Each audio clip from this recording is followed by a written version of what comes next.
नमस्कार प्यारे विद्यार्थियों, श्री करणी एकेडमी एंड एजुटेक के डिजिटल प्लेटफॉर्म पर आप सभी का स्वागत, सभी का अभिनंदन। प्यारे विद्यार्थियों, हम बात करेंगे हमारा जो चैप्टर है 3 महाद्वीपों में जो फैला हुआ साम्राज्य है उसकी हम बात करेंगे कि किस तरह से जो रोमन एम्पायर की बात कर रहे थे, रोमन साम्राज्य की हम बात कर रहे थे कि रोमन साम्राज्य एक ऐसा साम्राज्य जो 3 महाद्वीपों में फैला हुआ है, एशिया, अफ्रीका और यूरोप। इन 3 महाद्वीपों में ये फैला हुआ साम्राज्य है। तो 3 महाद्वीप आपके एशिया है,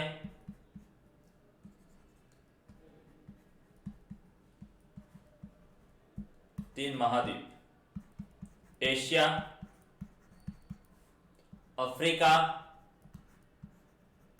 व यूरोप। इन 3 महाद्वीपों पर यह साम्राज्य फैला हुआ है। और फिर हम देखेंगे कि किस तरह से है वो ईरान में फरात नदी का जो क्षेत्र है, ये ईरान इराक का जो क्षेत्र है, ये इसकी एक साम्राज्य की सीमा निर्धारण का काम कर रही है। ईरान में है वो शक्तिशाली राजवंश का है वो उदय हुआ, जिनको है वो ससानी राजवंश है वो कहा गया था। और ससानी राजवंश के समय है वो इस समय जाकर के आपके रोमन साम्राज्य की स्थिति वो कहीं ना कहीं है वो कमजोर हो जानी शुरू हो जाती, क्योंकि हमने ये देखा था कि जो रोमन एम्पायर, जो रोमन साम्राज्य है, उसको मुख्यतः 2 कालखंड के अंतर्गत बांटा गया। एक तो पूर्ववर्ती चरण था और दूसरा है वो परवर्ती खंड था। एक तो पूर्ववर्ती काल है आपका, पूर्ववर्ती काल वह कालखंड जो रोमन साम्राज्य के उत्कर्ष का काल था। ये रोमन साम्राज्य के विकास का पराकाष्ठा का काल था और इस समय है वो रोमन साम्राज्य ने अत्यधिक विकास किया। और उसका भी कारण था कि इस समय से आप देखोगे कि आप रोमन साम्राज्य में जो शासक हैं वो शासक आपके शक्तिशाली शासक हैं। कैसे हैं? शक्तिशाली। ऑगस्टस प्रथम हुए जिन्होंने रोमन साम्राज्य की स्थापना का जो कार्य किया था फर्स्ट सदी के अंतर्गत थे। वो हमने देखा किस तरह से 27 ईसा पूर्व में उन्होंने साम्राज्य किए वो स्थापना का कार्य किया और बाद में है वो अलग अलग शासक जाकर के आए, चाहे टिबेरियस हो, चाहे ट्राजन हो, या फिर इसमें अलग नीरो जैसे जो शासक आते हैं जिनका काफी अच्छा है वो योगदान रहा। तो पूर्ववर्ती कालखंड है वो रोमन साम्राज्य के उत्कर्ष का काल था और इस समय जो शासक है वो शक्तिशाली थे। और परवर्ती काल में है वो शासक रोमन साम्राज्य की अपेक्षा करते हैं वो कमजोर थे। और कमजोर एक तो शासक हो गए और दूसरी तरफ है वो एक शक्तिशाली राज्य भी है वो पास में उदय हो गया था। और वो राज्य कौन सा था? ईरान के अंतर्गत है वो ससानी राजवंश है वो उभर गया था। तो 2 स्थितियां यहां पर हुई। परवर्ती काल आया, आपका जो पूर्ववर्ती काल है वो प्रथम सदी से लेकर के तीसरी सदी तक का काल है, प्रथम से लेकर तीसरी सदी का। और ये काल है हमारा, ये तीसरी सदी से शुरू होता है और विशेषकर है वो 6ठी सदी तक का है वो कालखंड इसको माना जाता है। 6ठी शताब्दी तक है वो स्थिति इसकी अच्छी, बाद में तो है वो कुछ रहा भी नहीं था, एक थोड़े से हिस्से तक है वो आके रुक गया था। यानी पर जो जितना 3 महाद्वीपों में फैला हुआ था वह बाद में जाकर यूरोप में है वो छोटे से हिस्से तक सिमट गया था।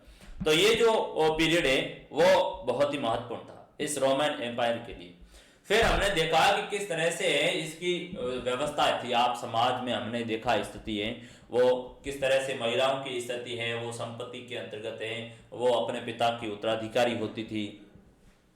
हमने ये भी देखा कि महिला है वो अपने जो पितृपक्ष की ओर से जो चीज लेके आती थी वह संपत्ति अपने पति को नहीं देती थी, केवल दहेज की चीजों को छोड़ के बाकी चीजें अपने पास में है वो रखती थी। और उस समय की यदि स्थिति के ऊपर भी हमने गौर किया तो देखा कि कहीं ना कहीं है वो महिलाओं की स्थिति है वो उतनी अच्छी भी नहीं थी। चूंकि हमें है वो ऑगस्टीन कहता है कि साहब मेरी माँ को मेरे पिता हमेशा है वो मारने का काम करते थे। यानी घरेलू हिंसा उस समय के समाज में भी थी, जिनके कारण है वो महिलाओं की उच्च स्थिति को तो है वो नहीं कहा जाता है। आगे जाकर हम देखेंगे कि इसकी जो स्थिति है रोमन साम्राज्य की और भी स्थिति है वो बिगड़नी शुरू हो जाती है और शासक है वो कमजोर आए, छोटे से भाग तक है वो सिमट गया। एक तरफ तो ससानी जो राजवंश है उसका उदय हुआ, तो ईरान में नया धर्म है वो जरतुष्ट धर्म है वो आ गया था। और इस तरफ देखेंगे कि 6ठी शताब्दी के बाद में अरबों का जो अरब क्षेत्र है, अरब प्रायद्वीप, वहां पर है वो मुस्लिमों का भी उदय होना शुरू हो जाता है। तो इसके कारण आगे जाकर के ये पतन की ओर अग्रसर होगा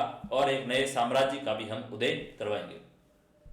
आज के जो हमारे अध्ययन के बिंदु हैं वो हम देखेंगे कि आर्थिक स्थिति के ऊपर हम गौर करेंगे कि साहब रोमन साम्राज्य की हैं वो आर्थिक स्थिति क्या थी, किस तरह से उनके इनकम का सोर्स था, उनकी कृषि की क्या स्थिति थी, उनकी है वो उद्योग किस प्रकार की अवस्था के अंतर्गत थे, और भूमि है वो कितनी क्या उपजाऊ थी, किस तरह का है वो काम होता था, व्यापार है वो किस तरह से होने का काम करा, उनके ऊपर तमाम पहलुओं पर हम नजर डालेंगे। तो हम देखेंगे कि रोमन साम्राज्य में बंदरगाह, खानों यानी जो खनिज संसाधन निकाले जाते, खानों, खदानों, ईंट के भट्टों और जैतून के तेल की फैक्ट्रियां आदि की संख्या है वो काफी अधिक थी। अब साफ बात निकल कर आई कि रोमन साम्राज्य की यदि आर्थिक स्थिति की बात करेंगे तो वहां पर बंदरगाह, पोर्ट, खाने, खदान है जहां पर खनिज संसाधन है वो भारी संख्या में निकल रहा है, ईंटों के भट्टे हैं ताकि घर वगैरह बनाने करने में उनको है वो काफी सहूलियत है, और जैतून के तेल की फैक्ट्रियां, ये चीज बताती है कि साहब रोमन साम्राज्य की स्थिति है वो अच्छी थी। एक कल्पना आप कीजिए, यदि किसी की स्थिति अच्छी नहीं हो तो क्या 3 महाद्वीपों में साम्राज्य फैल सकता है क्या? संभव ही नहीं। तो 3 महाद्वीपों में फैला, उसका मतलब ये हुआ उनके पास संसाधन अच्छे थे, सैनिक संसाधन है वो अच्छे थे। हमने देखा कि 6 लाख के आसपास है, उससे अधिक है वो सेना है। तो इतनी बड़ी सेना का रखरखाव करने के लिए आपको तो पैसे तो चाहिए नहीं चाहिए, पैसे के बिना आप क्या कर सकते हो? तो आर्थिक में मूल तो क्या आ जाएगी, धन संपदा, ये चीज आ जाएगी। तो धन संपदा की जो प्राप्ति के सोर्स हमारे पास है बंदरगाहों से, चूंकि विदेश व्यापार होने का काम कर रहा है। फिर हम देखेंगे खान है, खानों खदानों से खनिज संसाधन है ये मिलने का काम कर रहा है, जगह जगह ईंटों के भट्टे हैं और जैतून के तेल की फैक्ट्रियां हैं जो रोमन साम्राज्य के आर्थिक सुदृढ़ता का प्रतीक थी, और जिनसे उसका जो आर्थिक आधारभूत ढांचा है वो कैसा था, मजबूत था। उनका आर्थिक आधारभूत ढांचा, आधारभूत यानी इंफ्रास्ट्रक्चर जो एक तरह से है बहुत ही मजबूत था। इस तरह से तो आधारभूत जो आर्थिक ढांचा है वो उनका बहुत ज्यादा मजबूत था, क्योंकि बंदरगाह, खान, खदान, फैक्ट्रियां हैं तो आर्थिक ढांचा अपने आप ही मजबूत होगा। आप देखोगे कि गेहूं है, अंगूरी शराब है तथा जैतून का तेल है वो मुख्य व्यापारिक है, वो मदे थी यानी मुख्य है, ये वस्तुएं थी ये रोमन साम्राज्य में व्यापार करने की। और हम देखेंगे कि रोमन साम्राज्य में है वो गेहूं है वो अधिक उत्पादित होने का काम करा, चूंकि जो द्वाबकार भूभाग है, नदियां है वो सदा निरवा बहने का काम कर रही हैं, तो ये उनकी स्थिति अच्छी है, तो जिनके कारण है वो गेहूं अच्छा उत्पादन हो रहा। फिर हम देखेंगे कि अंगूरी जो शराब है वो वहां पर ज्यादा, भूमध्य सागर का क्षेत्र है, और भूमध्य सागर का क्षेत्र तो आप जानते ही हो, भूमध्य सागर का क्षेत्र है वो अंगूरों के लिए तो बड़ा प्रसिद्ध है। वहां पर अंगूर है वो भारी संख्या में होते हैं, और अंगूर भारी संख्या में होते हैं तो अंगूर से ही शराब बनाने का ये कार्य, और सबसे उत्तम जो कोटि की शराब है वो अंगूरी शराब कहते हैं, ऐसा लोग कहते हैं, मैंने सुना, मुझे जानकारी नहीं, लेकिन अंगूरी शराब वो उत्तम कोटि की थी, रोमन साम्राज्य में है वो इनके व्यापार करने की है वो बहुत बड़ी, ये मद थी, बहुत बड़ी वस्तु थी। और बाकी सबसे ज्यादा है वो जैतून का तेल है वो सर्वाधिक उत्पादित होता था। तो ये रोमन साम्राज्य के हैं वो व्यापार की सबसे बड़ी वस्तुएं थी कि इनके द्वारा है वो अधिक मात्रा में अफ्रीका के साथ, एशिया के साथ और अन्य देशों के साथ ये लोग क्या करते थे, व्यापार करते थे। तो आपको चीज यहां पर निकल कर आई होगी, आप कहोगे साहब उनकी स्थिति अच्छी थी, गेहूं का अधिक उत्पादन होता था और अंगूरी शराब भी होती थी, चूंकि भूमध्य सागर का, इटली का ये जो क्षेत्र है भूमध्य सागर का, जिनके कारण है वहां पर अंगूर है वो ज्यादा होते थे। फलत अंगूर से शराब बनाकर है वो व्यापार के रूप में ये बेचते थे ताकि इनका व्यापार है वो अच्छे तरह से चले। और जैतून का तेल है वो भी इनके रोमन साम्राज्य के व्यापार की मुख्य वस्तु में शामिल थी, जिनका ये अधिक मात्रा में उपयोग भी होता था और साथ ही साथ अन्य प्रांतों में भी भेजते थे। ये मुख्यतः स्पेन के गोलिक प्रांत में, उत्तरी जो अफ्रीका के, उत्तरी अफ्रीका में, फिर हम देखेंगे कि मिस्र है तथा अपेक्षाकृत कम मात्रा में ये कहां से आती थी, इटली से आती थी, जहां इन फसलों के लिए सर्वोत्तम स्थितियां हैं वो उपलब्ध थी। के लिए आप देखोगे कि जो गेहूं है या फिर है वो अंगूर का है या फिर जो जैतून का तेल निकाला जा रहा है, तो जैतून का भी आखिर में एक पौधा ही होता है, उन्हीं से निकाला जाता है। तो ये ज्यादातर चीजें हैं वो हमारे स्पेन से, जैतून ज्यादा है वो स्पेन से लाने का काम करती थी, जैतून का तेल। जो अफ्रीका का ये मिस्र का भाग है, यहाँ से वो अंगूरी शराब है वो अंगूर के वृक्षों की बहुता है, तो अंगूरी शराब यहाँ से आने का काम कर रहे हैं, अफ्रीका से यहाँ से गेहूं भी आने का काम कर रहे हैं। तो ये जो क्षेत्र है इटली का है जहाँ से है अंगूरी शराब ज्यादा। तो तो ये जो क्षेत्र है स्पेन का जो गैलिक प्रांत है, उत्तरी अफ्रीका का भाग, मिस्र का भाग और इटली का भाग, जहां से ये गेहूं की फसलें या जैतून की या फिर है वो अंगूर है, वो सर्वाधिक मात्रा में हमें यहाँ से प्राप्त होते हैं। और यहीं से हमारा व्यापार है वो रोमन साम्राज्य की व्यापार की ये रीढ़ की हड्डी थी कि इनको ज्यादा उत्पादन है वो यहीं से मिल रहा है। शराब, जैतून का तेल और अन्य तरल पदार्थों की ढुलाई है वो ऐसे मटकों या कंटेनर में होती थी जिनको है एम्फोराएं वो कहते हैं। तो आपसे ये सवाल पूछा जाएगा एम्फोरा क्या है, तो आप कहोगे कि साहब रोमन साम्राज्य में शराब है, जैतून का तेल है और अन्य जो भी तरल पदार्थ होता वो मटकों या कंटेनर में भर के ले जाया जाता जिनको एम्फोरा कहा जाता है। यानी बड़े टाइप का है वो मटका होता, आप देखोगे घर में अक्सर हम मटकी रखते हैं तो बड़े मुंह का है वो, लंबे मुंह का एक तरह से वो मटका होता था जिनको एम्फोरा है वो कहा जाता। और ये एम्फोरा है वो हमें कहां से मिल रहे हैं, ज्यादातर हैं वो रोमन साम्राज्य से एम्फोरा के है वो साक्ष्य मिलते हैं। तो शराब है, जैतून का तेल और भी जो लिक्विड जो आइटम होता है, लिक्विड जो पदार्थ होते हैं उनको मटकी या कंटेनरों में बना भर के है वो दूसरी जगह भेजे जाने का काम करते थे। तो ये जिनको एक तरह से एम्फोरा है वो नाम दिया गया। तो आपसे पूछा जाएगा एम्फोरा का, आप ध्यान रखना, शराब, जैतून का तेल और तरल पदार्थ को मटकों में भर के ले जाया जाता, तो इन मटकों का ये नाम क्या था, एम्फोराएं वो कहा गया। तो ये तो हमारी इसकी क्या है आर्थिक स्थिति है। आई फिर हम देखेंगे कि स्पेन में है वो जैतून तेल निकालने का जो उद्यम है या उद्योग है। स्पेन में जो जैतून का पत्तियों से जो तेल निकाला जाता, जैतून की पत्तियों से वो तेल निकाला जाता है। तो जैतून की पत्तियों से तेल निकालने का जो उद्योग है वो 140 से 160 ईस्वी के वर्षों में वो अपनी चरमोत स्थिति के ऊपर था। इस स्थिति में है वो सर्वाधिक उद्योग हैं वो लगने का काम किया, किसके, जैतून के हैं वो तेल के। और उन दिनों स्पेन में उत्पादित जैतून का तेल है वो मुख्य रूप से ऐसे कंटेनरों में ले जाया जाता जिनको है वो ड्रेसल 20 है वो कहा गया। तो दो आपके पास है वो बड़े कीवर्ड निकल कर आए, दो बड़े कीवर्ड आए, एक तो आया एम्फोरा, दूसरा आया ड्रेसल 20। ड्रेसल 20 क्या है, आप कहोगे कि साहब स्पेन में है वो जैतून के तेल के उद्योग हैं वो भारी मात्रा में स्थित थे और जैतून का जो तेल है वो जिन कंटेनरों में भरा जाता था उनको है वो ड्रेसल कहा जाता है। और जो शराब और जैतून का तेल मटकों में भरा जाता तो उनको है वो एम्फोरा कहते हैं, मटकों को है वो एम्फोरा कहा गया। और कंटेनर होते बड़े बड़े, उन कंटेनरों में भरते तो उनको ड्रेसल 20 ने वो नाम दिया गया जिनको ड्रेसल 20 कहते हैं। तो ये रोमन एम्पायर की आर्थिक स्थिति को बताने का है वो काम करे। तो दो चीज आपको है वो ध्यान में होनी चाहिए, एक तो शराब है, जैतून का तेल और जो तरल पदार्थ है वो मटकों में भरा जाता जिनको है वो एम्फोरा है वो कहते थे। और दूसरा आया ड्रेसल, और ड्रेसल में है वो केवल और केवल जैतून का तेल ही भरा जाता था जिनको ड्रेसल 20 ने वो नाम दिया गया। तो रोमन साम्राज्य की आर्थिक स्थिति के ऊपर हम चर्चा करें। आगे हम कृषि की स्थिति देखेंगे। रोमन साम्राज्य के अंतर्गत बहुत से ऐसे क्षेत्र भी आते हैं जो अपनी असाधारण है वो उर्वरकता यानी उपजाऊपन के कारण है वो बहुत ही प्रसिद्ध थी। हम देखेंगे कि इटली में है वो कैंपेनिया है, सिसिली है, मिस्र में है वो आप देखोगे ये मिस्र है, मिस्र में है फेयूम है, गैलिली है, बाइजेकियम है, ट्यूनिसिया है, दक्षिणी गोल है जिसे गेलिया नार्बोनेसिस भी कहते हैं, तथा बायटिक का जो दक्षिणी स्पेन का जो क्षेत्र है ये सर्वाधिक रोमन साम्राज्य के अंतर्गत क्या है उपजाऊ क्षेत्र थे। तो आपसे दो एक नाम पूछे जा सकते हैं, हालांकि ये नाम कम पूछे जाने की गुंजाइश रहती है और आप लोग इनको याद भी नहीं कर पाओगे। हम आर्थिक स्थिति में खान है, खनिज है, गेहूं वगैरह इनका उत्पादन होता। और आप एक एम्फोरा का बता देना, एक ड्रेसल का बता देना, ज्यादा चीजों की है वो आपको पूछने की आवश्यकता नहीं रहती, चूंकि ये कुछ गोल है, ट्यूनिसिया, बाइजेकियम है, गेलिया है, फ्योम, गैलिली है, कैंपेनिया, ये नाम आप हैं वो बहुत ही अटपटे नाम याद नहीं कर पाओगे, फिर भी आप कोशिश करना। तो ये जो है वो असाधारण उर्वरकता के लिए वो रोमन साम्राज्य में ये सबसे ज्यादा उपजाऊपन के क्षेत्र थे। इटली का जो कैंपेनिया है, सिसिली जो द्वीप का क्षेत्र है, मिस्र में फ्योम है, गैलिली का जो क्षेत्र है, बाइजेकियम है, ट्यूनिसिया और दक्षिणी गोल क्षेत्र जिसको गेलिया नार्बोनेसिस कहा जाता है, और बायटिक का जो दक्षिणी स्पेन में, ये सर्वाधिक उपजाऊ क्षेत्र थे।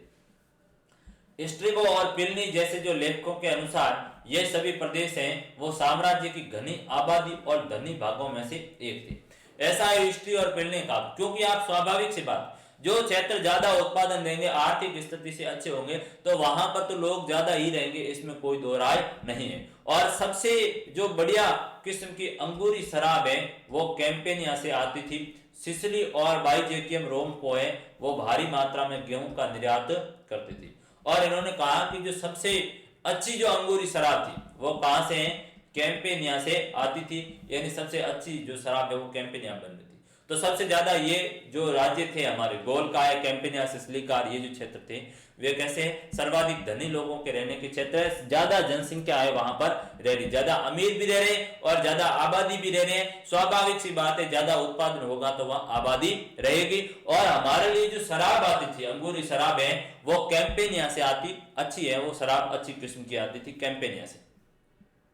सिसिली और जो बाइजेकियम है वो क्या करते थे, रोमन साम्राज्य को गेहूं भेजते थे। इनमें है वो ज्यादा गेहूं होने का काम करा, चूंकि बारिश की अधिकता और साथ ही साथ में आप देखोगे कि नदियों का है वो उपजाऊ क्षेत्र है। गैलीली में है वो गहन कृषि की जाती थी। गहन कृषि यानी बहुत सी एक के साथ है वो अधिक तीनों ही सीजन में है वो पूर्णतः कृषि की जाती है। तो गैलीली में वो गहन खेती है वो की जाती थी। इतिहासकार जोफिसिस ने ठीक ही कहा था कि प्रदेशवासियों ने, यानी रोम के जो जनता थी, सिसिली के, बाइजेम के, वहां के लोगों ने जमीन की एक एक इंच टुकड़े पर है वो खेती कर रखी थी। और स्पेन का जैतून का तेल, स्पेन के दक्षिण में गुआडलक्विविर नदी के किनारे के साथ साथ बसी अनेक जमींदारियां हैं वो वहां से भी हैं वो स्पेन का तेल और यहाँ से आने का काम कर।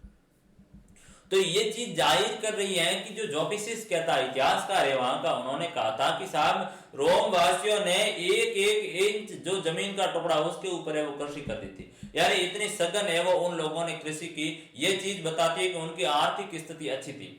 आर्थिक स्थिति अच्छी थी तब आप है वो ये करने का काम करो कि एक भी इंच जमीन को नहीं छोड़ा, पूरे भूभाग को आपने जोता, वहां पर है वो आप कृषि कार्य ले रहे हैं। तो ये उनकी है वो उनकी अच्छी भूमिका है वो प्रमाणतः अच्छी भूमि है वो ज्यादा उपजाऊ थी, इसके लिए है वो बोने का काम किया।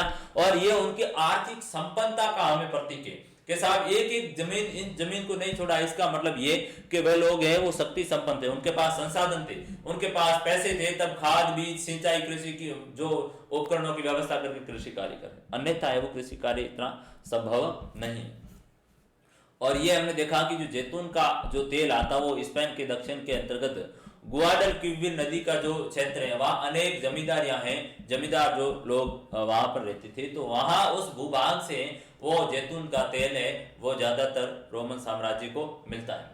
दूसरी ओर देखेंगे कि हम रोमन जो क्षेत्र के अनेक बड़े हिस्से बहुत ही कम उन्नत अवस्था में, ऐसा नहीं है कि पूरा का पूरा रोमन साम्राज्य है वो पूरा हरा भरा और ज्यादा तीनों की तीनों जो सीजन में है वो अच्छा उत्पादन होता नहीं होता।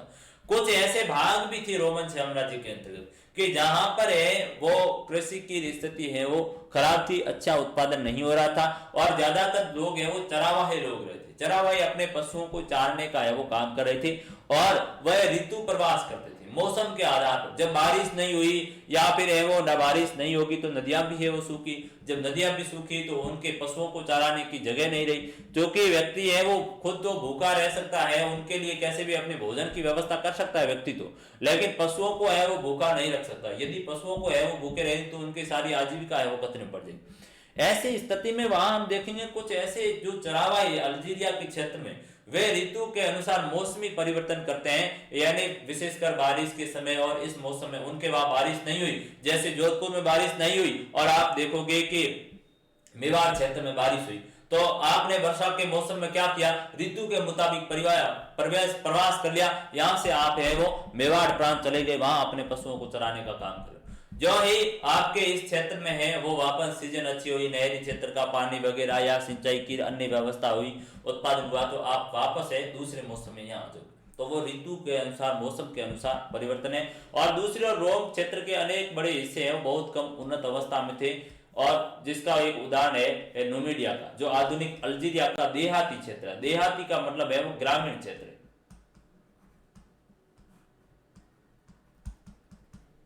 तो अल्जीरिया का ये जो क्षेत्र है वो ग्रामीण क्षेत्र है और ग्रामीण क्षेत्र में ऋतु प्रवास है वो व्यापक पैमाने के ऊपर होता था, ट्रांस ह्यूमन्स हो रहा था, ऋतु के अनुसार है वो परिवर्तन, ऋतु प्रवास। तो विशेष मौसमी दशाओं में किसी ऋतु विशेष में है वो लोगों का एक जगह से दूसरे जगह जाना प्रवास के है। तो ऋतु प्रवास, प्रवास यानी एक जगह से दूसरी जगह जाना। आप अपने मूल जगह को छोड़कर जोधपुर को छोड़कर जयपुर चले गए या फिर आप दिल्ली चले गए तो आपका एक प्रवास हुआ। और फिर ऋतु में कहा कि भाई आप है वो साहब अपने पशुओं को यहाँ से लेकर के जो मेवाड़ प्रांत में या मालवा के प्रांत में चले गए, विशेष मौसम में चले गए, तो वो आपका ऋतु मौसम के अनुसार परिवर्तन। और ये भी है वो रोमन साम्राज्य के अंतर्गत होता था, क्योंकि वहां आप स्थिति के ऊपर गौर करोगे तो इतना पूरा का पूरा क्षेत्र है वो शक्ति संपन्न नहीं था। कुछ एक ऐसे भाग भी थे जहां पर अकाल सूखे की स्थिति थी। भूमध्य सागर के आसपास है वो पानी की शक्ति का है वो तरह तरह से इस्तेमाल होता था। और इस काल में हम देखेंगे कि जल शक्ति से मिलने वाली चलाने की प्रौद्योगिकी में विकास है वो प्रगति हुई। यानी जल शक्ति से कई मीलें हैं वो चलती थी, कई कंपनियां हैं, कई उद्योग हैं, कई फैक्ट्रियां हैं, वो जल शक्ति से वो चलने का काम करी थी। और स्पेन के अंतर्गत देखेंगे कि हम सोने और चांदी की है वो खानों में भी जल शक्ति से क्या होती थी, खुदाई होती थी। पहली और दूसरी शताब्दी में बड़े भारी औद्योगिक पैमाने पर इन खानों से वो खनिज निकाले जाते थे। उस समय उत्पादकता का स्तर इतना ऊंचा था कि 19वीं शताब्दी तक यानी लगभग 1700 वर्षों बाद भी ऐसे उत्पादन के स्तर देखने को हमें नहीं मिलते हैं। और उस समय है वो सुगठित वाणिज्यिक और बैंकिंग व्यवस्था थी और धन का भी व्यापक है वो प्रयोग होता था। तो यहाँ पर गौर करने वाली चीज है आर्थिक स्थिति में साहब भूमध्य सागर का आसपास का क्षेत्र है वहां है वो पानी अधिकता था। तो पानी मेडिटेरियन सी है का जो भूभाग सागर है तो पानी की अधिकता तो होगी, स्वाभाविक बात है। और जब ये स्थिति थी तो जल शक्ति से वहां पर है वो हाइड्रो पावर से है वहां की मिलें चलती थी, कंपनी फैक्ट्रियां हैं वो चलाने का काम कर रहे थे हाइड्रो पावर टेक्नोलॉजी से। और सोने और चांदी की खानों में भी है वो भी हाइड्रो पावर से वो काम किया जाता था, लोग करते थे। भारी मात्रा में वो खनिज संसाधन भी हैं पृथ्वी से जमीन से खानों से खोद कर निकाले जाते थे। और इन्होंने कहा कि 19वीं सदी तक लगभग 1700 वर्षों बाद भी ऐसे उत्पादन स्तर हैं वो हमें कहीं पर भी नहीं देखने को मिलता है जैसा रोमन साम्राज्य में था। और बैंकिंग व्यवस्था भी उनकी अच्छी थी, धन का प्रयोग भी है वो करने के लिए बैंकिंग व्यवस्था और वाणिज्य की स्थिति बहुत ही सुदृढ़ थी, व्यापार की स्थिति बहुत ही सुदृढ़ थी। आधुनिक युग की बैंकिंग व्यवस्था है उस समय है वहां पर रोमन साम्राज्य बैंकिंग व्यवस्था में देखने को मिलती। तो इतना हमारा शक्ति संपन्न है वो रोमन साम्राज्य आया। तो ये रोमन साम्राज्य की हमने वो मोटे तौर पर आर्थिक स्थिति के ऊपर गौर किया। 3 चीजें आप आर्थिक स्थिति में ध्यान रखोगे, क्या रखोगे? पहला तो आप कहोगे कि साहब रोमन साम्राज्य की आर्थिक स्थिति के ऊपर हम गौर करेंगे तो वहां का जमीन है भूभाग है वो बहुत ही उपजाऊ था। और फिर आप कहोगे कि वहां खान है, खदान, खनिज संसाधन है वो निकाले जाते जिनके कारण है वो उनकी आर्थिक स्थिति अच्छी थी। फिर आप है वो गेहूं का उदाहरण दोगे, शराब का, अंगूरी शराब का, जैतून के तेल के बारे में है वो आप बताओगे। फिर आप है वो एम्फोरा का उदाहरण दे दोगे कि साहब जो शराब है, जैतून की तेल है जिनको खास मटकों में भरकर है वो बेचा जाता था। उस समय है वो व्यापार की ये वस्तुएं थी तो जिनको एम्फोरा है वो कहा गया, एम्फोरा यानी मटके को कहा गया। फिर आप ड्रेसल 20 क्या बताओगे कि स्पेन में है वो जैतून के तेल की अधिकता थी और बड़े कंटेनरों में भरकर है वो बेचा जाता जो ड्रेसल 20 के नाम से जाना जाता। तो ये ड्रेसल 20 भी है वो उनकी सुदृढ़ आर्थिक स्थिति का प्रतीक है।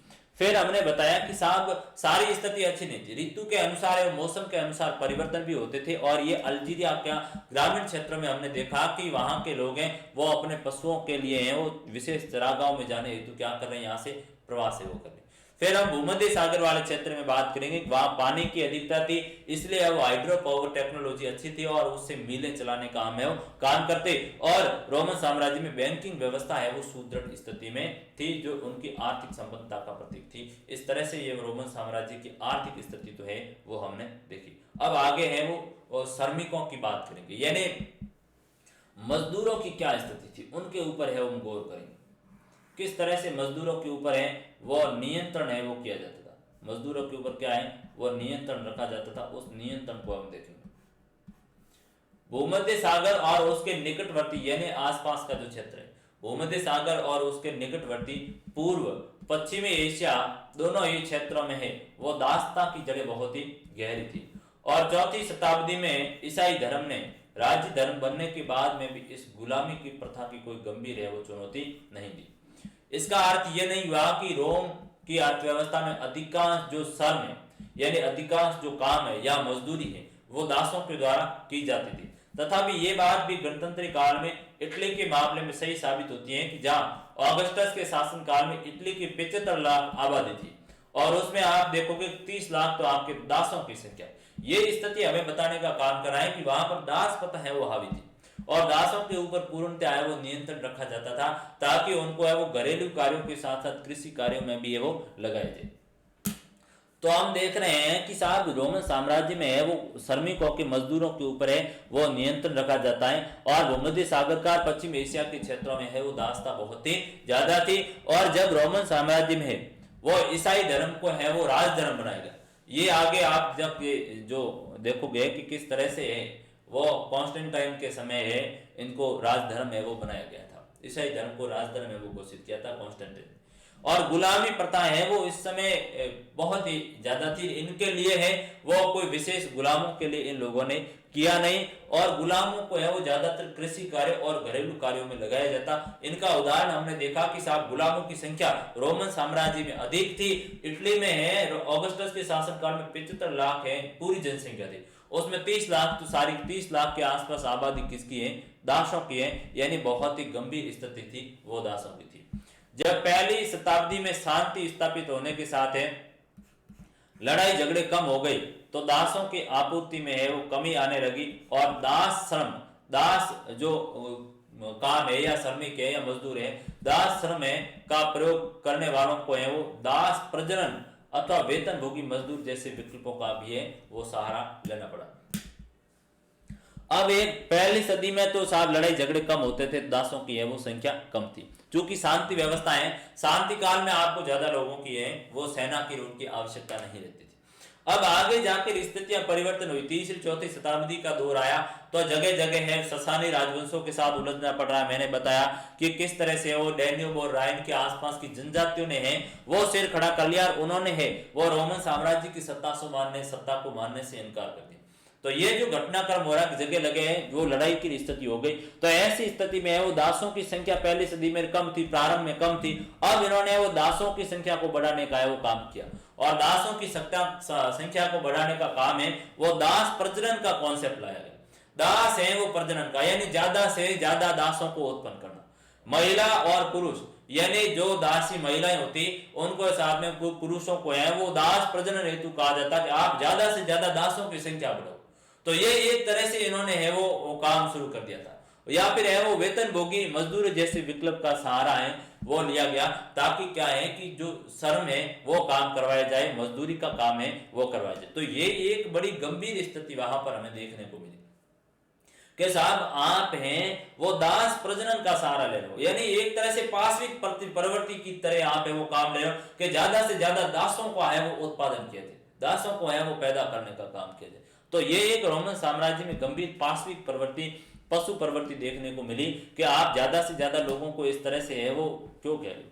ये एक गंभीर स्थिति हमें वहां के स्थिति में देखना पड़ा, लेकिन उनकी मजबूरियां थी कि दासों के बिना है वो कृषि कार्य कौन करे, घरेलू कार्य कौन करे, सेना में सेना का कार्य कौन करे। तो इसलिए है वो उन्होंने दास प्रजनन जैसे विकल्पों के द्वारा है वो दास प्रजनन को है वो दासों की है वो संख्या बढ़ाने का काम किया। वरिष्ठ एक लेखक है प्लिनी जो एक प्रसिद्ध प्रकृति विज्ञान के लेखक हुए और उन्होंने कहा कि दास समूहों के प्रयोग की यह कहकर है वो निंदा की जाती थी कि यह उत्पादन आयोजित करने का क्या है सबसे खराब तरीका है, क्योंकि इस प्रकार अलग अलग काम समूहों में करने वाले लोग दासों को हैं वो आमतौर पर पैरों में जंजीर डालकर एक साथ है वो रखा जाता। और इन्होंने जो प्लिनी कह रहा है जो एक प्रकृति विज्ञान का लेखक है इसने कहा कि दासों की स्थिति और भी खराब थी। आप देखोगे अलग अलग वर्ग में जो काम करने वाले दास थे तो इवन की दासों के पैरों में जंजीरें तक डाल के रखा जाता था, कोई दास भाग न जाए।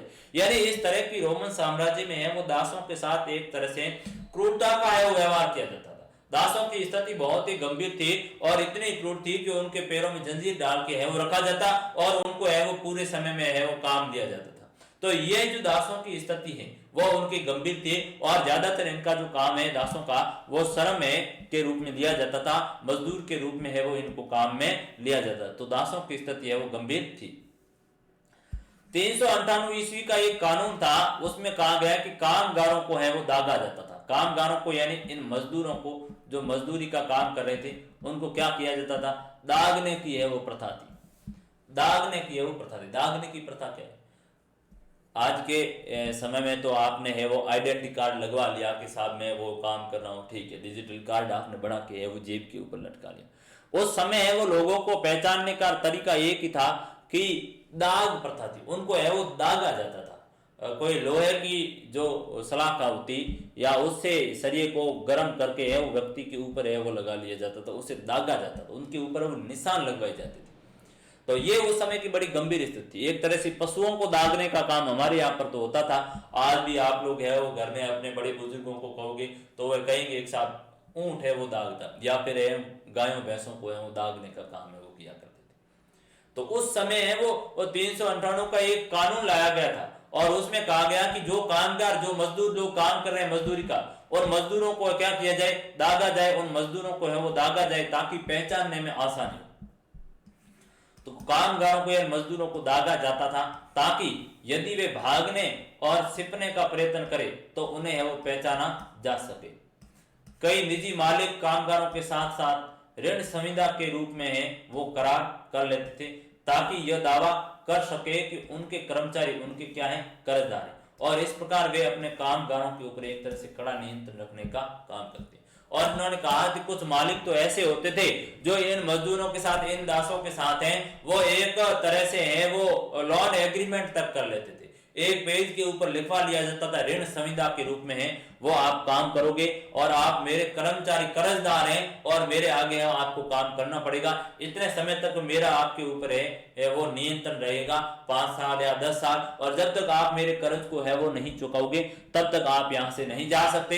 उनको दाग कर भी है वो रखा जाता था ताकि वे जो भागने की स्थिति में छिप है तो उनको पहचाना जाए। यानी एक तरह से है वो रोमन साम्राज्य में दासों की है वो स्थिति बहुत ही खराब थी और उन दासों को ज्यादा से ज्यादा है वो अपने निजी कामों में या फिर घरेलू कार्य में या कृषि कार्यों में उनका है वो प्रयोग किया जाता था। अतः एक स्थिति निकलकर दासों की स्थिति तो हमारे सामने है वो गंभीर स्थिति निकलकर आई रोमन साम्राज्य के अंदर। वापस 1 मिनट के लिए उसको है पुनः आप रिकॉल कीजिए। बात क्या है, बात यहाँ पर है रोमन साम्राज्य में मजदूरों की स्थिति, श्रमिकों की स्थिति, और श्रमिकों के ऊपर कितना नियंत्रण है जो अभिजात वर्ग का है या राजा महाराजाओं का है, जमींदारों का कितना।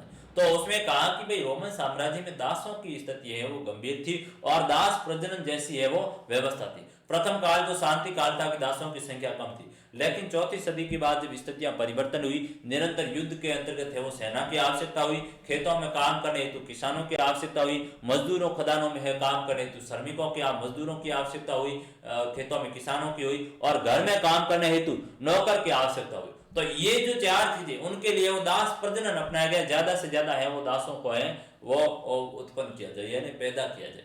तो ये सिस्टम वहां का गलत था।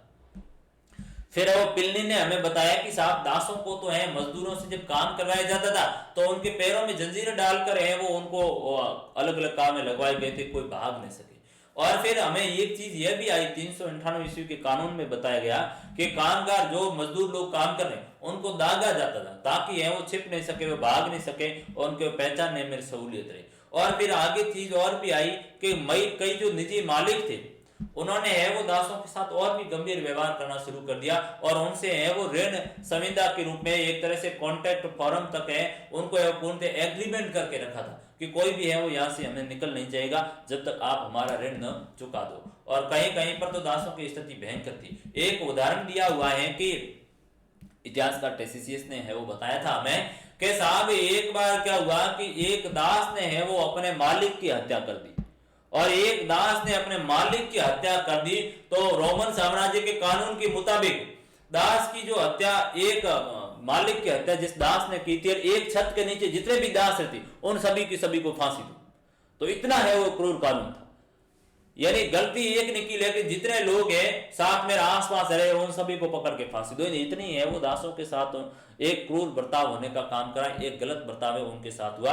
कालांतर में है वो बड़े पैमाने के ऊपर है वो आंदोलन भी है वो दासों का हुआ था और जिसके बाद कुछ स्थिति में आगे जाकर के परिवर्तन है वो हुआ। तो दासों की स्थितियां, मजदूरों की स्थितियां बहुत ही रोमन साम्राज्य में खराब थी। अब आएंगे सामाजिक श्रेणियां। सामाजिक श्रेणियों की बात करेंगे कि रोमन साम्राज्य में है वो समाज कितने भागों में विभाजित था। सामाजिक श्रेणियां का मतलब यहां पर है समाज का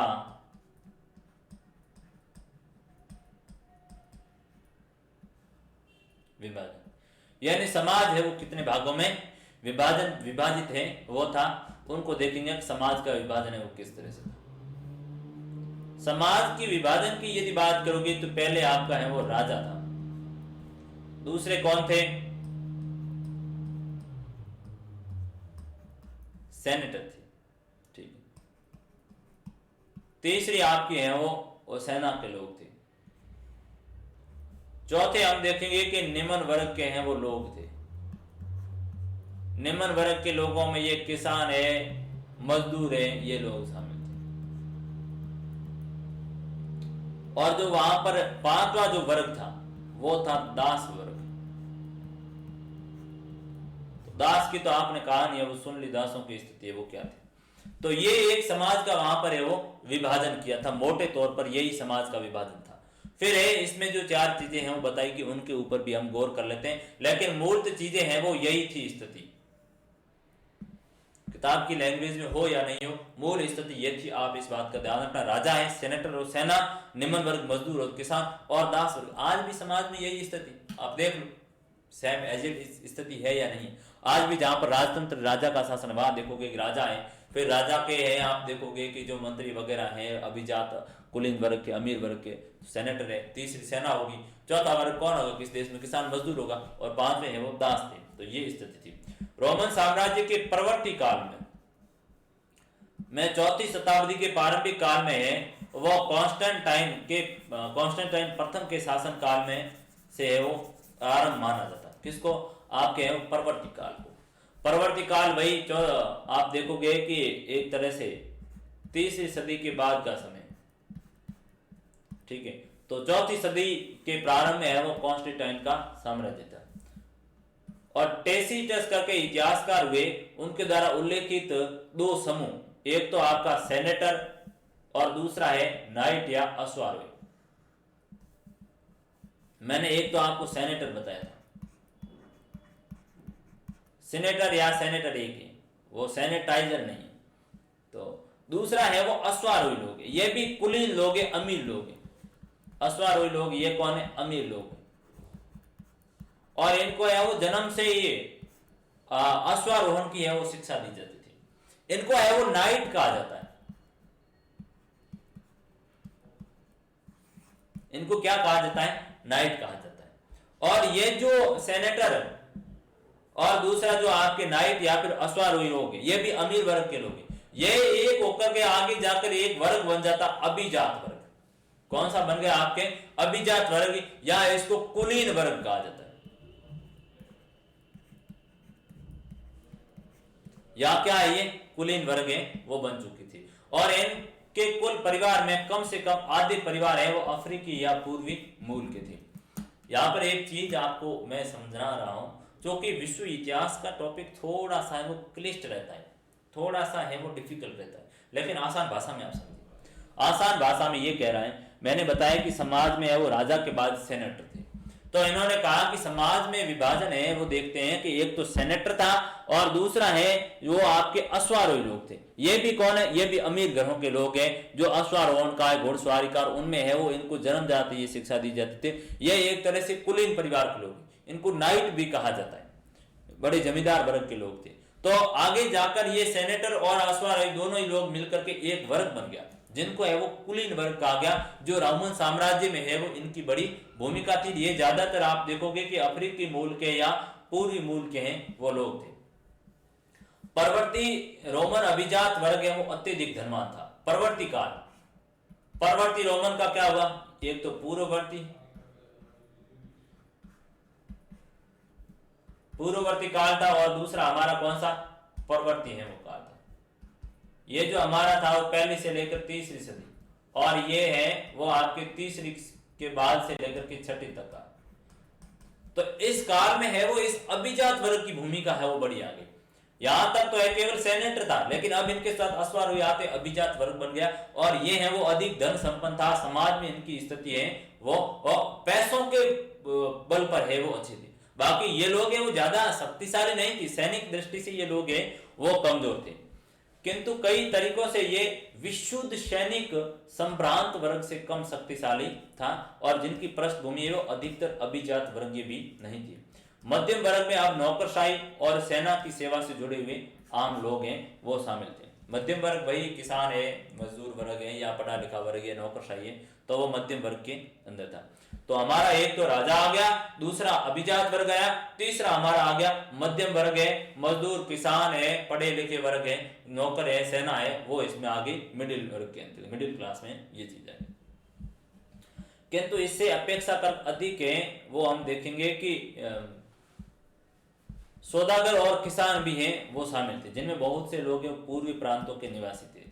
टेसिटस जो इतिहासकार हुए और इन्होंने है वो इसको सम्माननीय मध्यम वर्ग का है वो महान सीनेट ग्रहों के आश्रित के रूप में है वो वर्णन किया, यानी सम्माननीय मध्यम वर्ग किसको कहा गया, टेसिटस ने वो किसानों का, मजदूरों का, ये जो नौकरशाही का ये वर्ग था, इनको है वो सम्माननीय वर्ग के रूप में वो देखा गया कि ये ग्रहों के आश्रित के रूप में वो वर्णन किया, यानी सभी वर्गों की है वो एक तरह से आश्रित का काम है वो कर रहे हैं, सभी के लिए काम कर रहे हैं। मुख्य रूप से है वो सरकारी सेवा और राज्य पर निर्भरता इन मध्यम वर्गीय परिवारों का है वो भरण पोषण करती थी, और उनसे नीचे भारी संख्या में निम्न वर्ग का एक विशाल समूह था, जिनको सामूहिक रूप से है वो यूमिली ओरिश यानी निम्न वर्ग है वो कहा जाता था। और सबसे जो नीचे था वो निम्न वर्ग यानी दास हैं वो थे। राजा आ गया, अभिजात वर्ग आ गया, मध्यम वर्ग आ गया, और हमारा आ गया कौन, दास है वो आ गए। तो ये स्थिति थी रोमन साम्राज्य के अंतर्गत है वो 4-5 भागों के अंतर्गत रोमन साम्राज्य है वो बंटा हुआ था। सबसे नीचे है वो दास थे, और दासों की स्थिति है वो उस समय बहुत ही ज्यादा गंभीर थी। तो ये रोमन साम्राज्य के अंतर्गत है वो सामाजिक विभाजन था, समाज इस रूप के अंतर्गत है वो बंटा हुआ था। आगे हम बात करेंगे कि परवर्ती पुरा काल की बात करेंगे। परवर्ती पुरा काल ये जो पूर्ववर्ती के बाद का घटनाक्रम हमारा आ गया।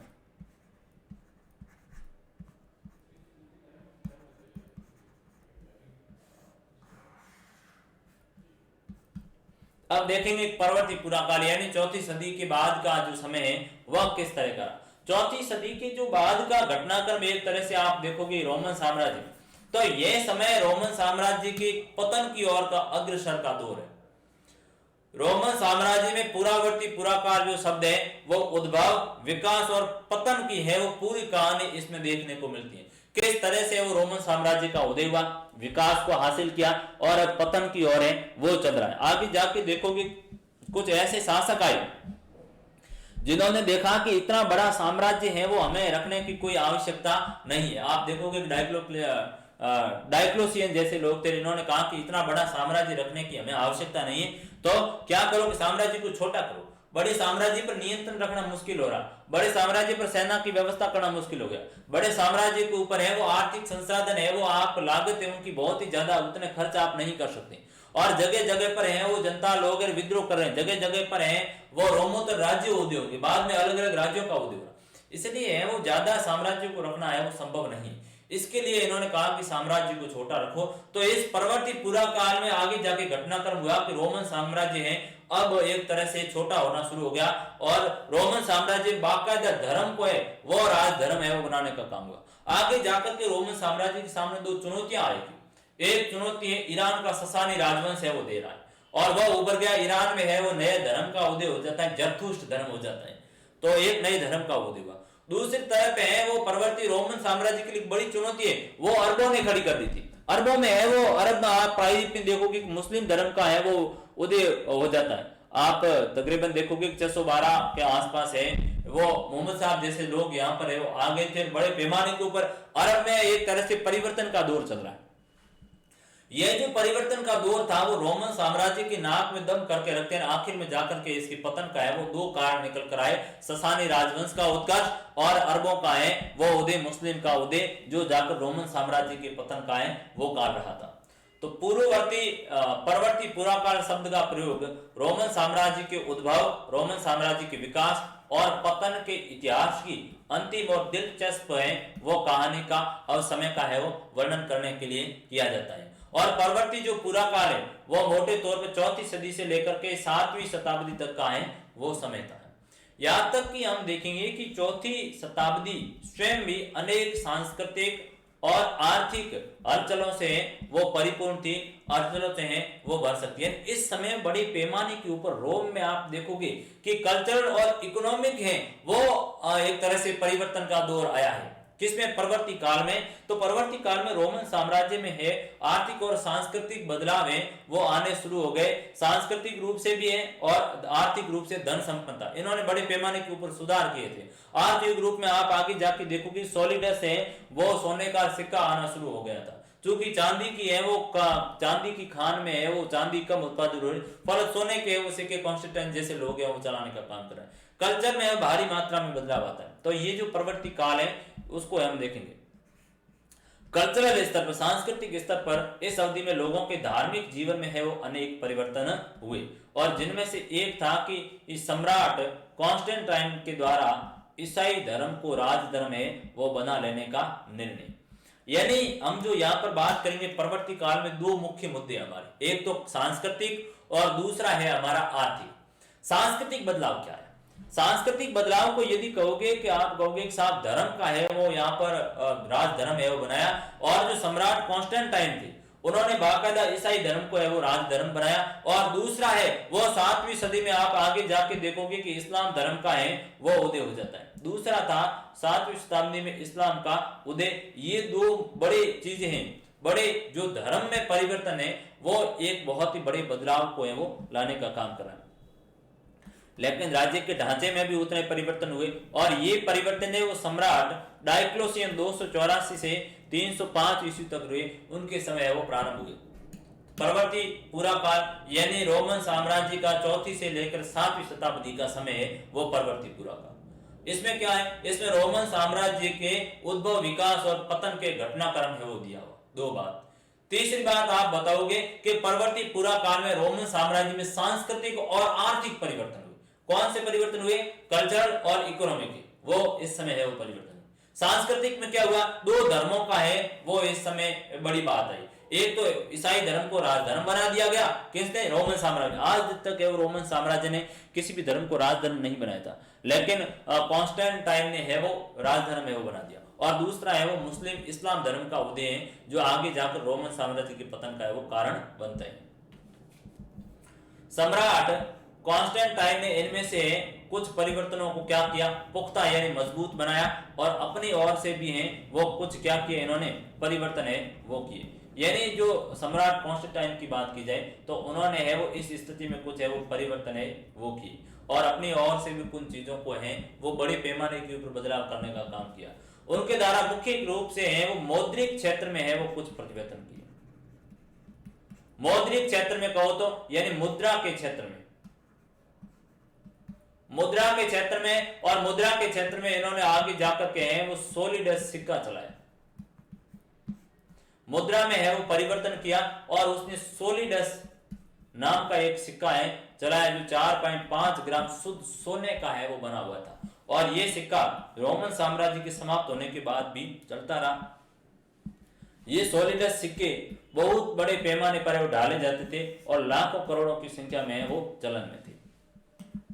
तो अब जो कॉन्स्टेंटाइन ने वो परिवर्तन किया, एक तो है वो आगे जाकर के ये राजधानी को भी परिवर्तित करेगा, आर्थिक क्षेत्र में परिवर्तित करेगा, कुस्तुनतुनिया को राजधानी भी बनाएगा, और मुद्रा में है वो पहला परिवर्तन किया और मुद्रा को है वो सोने की मुद्रा का एक सॉलिडस सिक्का चलाया गया जो तकरीबन 4.5 ग्राम है वो शुद्ध सोने का बना हुआ था। और बड़े पैमाने के ऊपर लाखों करोड़ों की तादाद में है वो सिक्के प्रारंभ किए। और दूसरा है वो कॉन्स्टेंटाइन का एक अन्य नवाचार था, दूसरा राजधानी है वो कुस्तुनतुनिया को है बनाई गई। कुस्तुनतुनिया का है वो निर्माण किया गया, नई राजधानी है वो बनेगी। और ये राजधानी है वो कुस्तुनतुनिया कहां पर है? आपके तुर्की के अंतर्गत, तुर्की के अंतर्गत जो इस्तांबुल है, तुर्की की राजधानी इस्तांबुल है ना वह, तो तुर्की की राजधानी जो इस्तांबुल है उन्हें वहां पर है वो कुस्तुनतुनिया का है वो राजधानी बनाया था।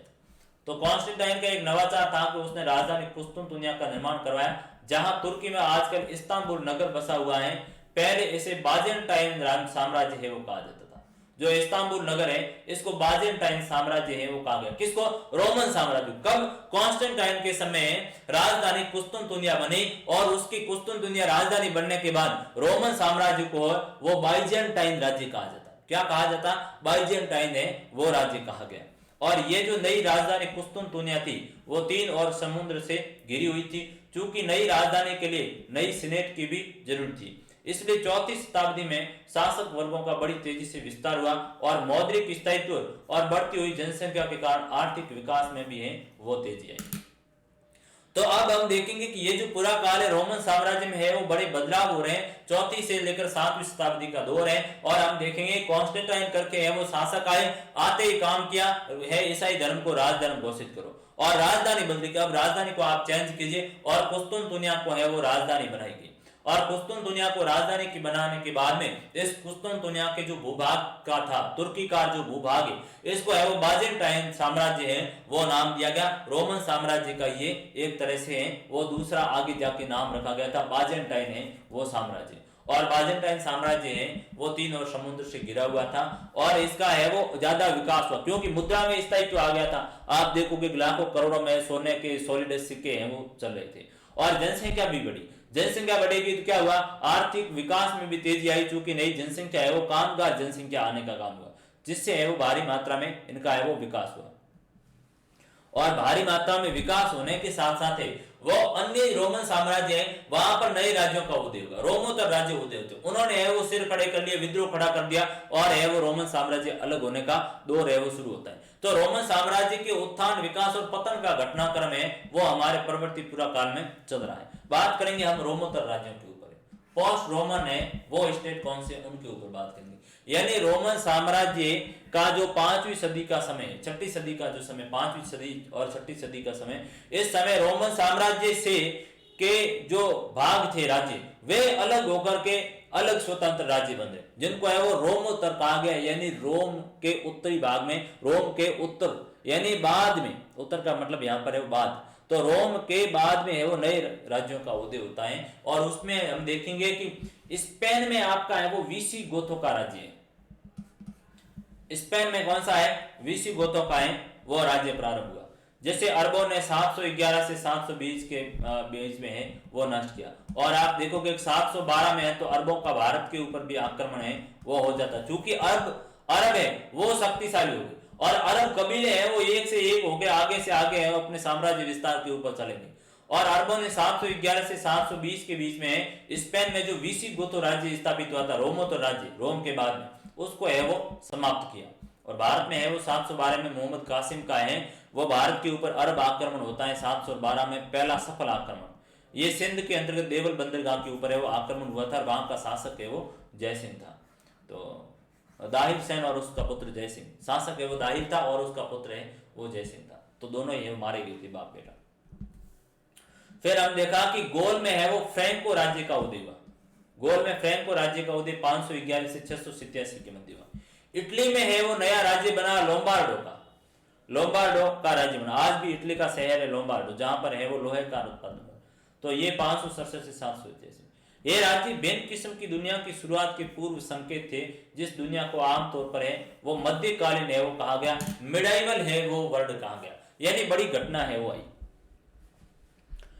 बड़ी घटना ये आई कि साहब रोमन साम्राज्य में जगह जगह है वो राज्यों ने सिर खड़े किए और उन्होंने है वो अपने नए राज्य स्थापित किए। स्पेन में वीसी गोथों ने अपना राज्य अलग स्थापित किया। गोल में फ्रैंको ने है वो स्वतंत्र राज्य बने। इटली में लोम्बार्डो ने अपना स्वतंत्र राज्य है वो स्थापित किया। और हालांकि आगे जाकर के अरबों ने इनको समाप्त भी किया, लेकिन ये राज्य बन गए थे। और ये राज्य एक नई दुनिया की, ये नए ऐतिहासिक काल की है वो शुरुआत होती है, जिसको मध्य काल कहा जाता है, जिनको मिडिवल काल है वो कहा जाता है। क्योंकि आप देखोगे जो विश्व इतिहास का कालखंड है या किसी भी देश के जो वर्तमान इतिहास को अध्ययन की दृष्टि से प्राचीन, मध्यकालीन और है वो फिर आधुनिक इतिहास में विभाजित किया गया। तो इस तरह से जो मध्यकाल का प्रारंभ है वो इस समय होना शुरू होता है। इसको है वो एक तरह से कहा गया पूर्व मध्यकाल। तो ये मध्यकालीन जो दौर है वो रोम साम्राज्य में इस समय शुरू हो जाता है। रोमन साम्राज्य के पतन का है वो दौर ये चल रहा है। तो रोमन साम्राज्य का पतन भी करवा देते हैं। पूर्वी भाग में जहां साम्राज्य संयुक्त बना रहा और जस्टिनियन का शासन काल है वो समृद्धि और शाही महत्वाकांक्षा के उच्च स्तर का द्योतक है। जस्टिनियन ने 533 ईस्वी में अफ्रीका को है वो वेंडलों से के कब्जे से है वो छुड़ा लिया और इटली को भी है वो ऑस्ट्रोगोथों से वापस ले लिया गया। इससे देश का जो तहस नहस हो गया और लाम्बार्ड का जो क्षेत्र है हमारा था इटली के अंतर्गत, उनके आक्रमण के लिए भी एक तरह से वो रास्ता तैयार किया।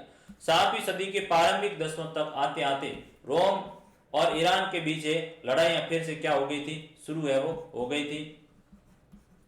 और ससानी शासकों जो 3री शताब्दी से ईरान पर शासन कर रहे थे ने मिस्र के सभी विशाल पूर्वी भाग पर है वो क्या कर लिया, अधिकार कर लिया।